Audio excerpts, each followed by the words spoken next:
back with Devin Crawford again.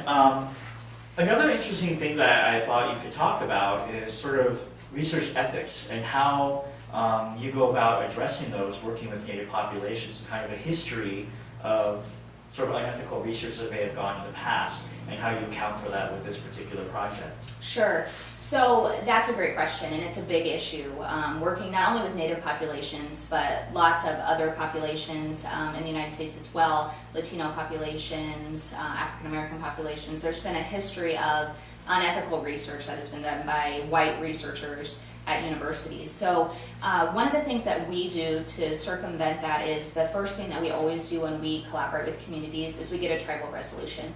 So that is something that the tribe then knows that we're a presence in the community, that we're doing the work.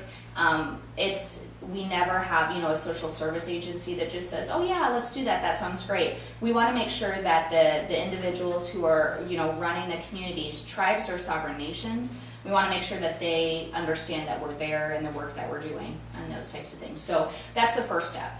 Then we generally always have to have our IRB protocol, which is the Institutional Review Board. They review it here at the University of Nebraska, but also with all of our collaborators. And oftentimes for research in Native populations, that's also IHS. And so we have to go through the local IHS boards.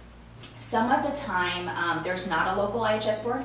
So what we've done is in all of our communities, regardless of whether or not an IHS board exists, we might have to start over. Sorry about that. That's okay.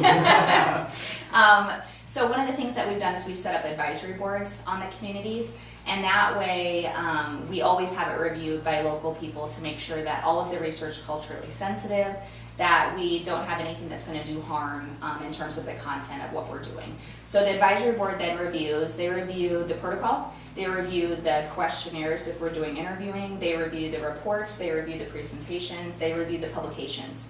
So from the beginning to the end of the project, nothing goes out without getting it approved by the advisory boards to make sure that we're doing what we're supposed to be doing in a culturally appropriate and meaningful way.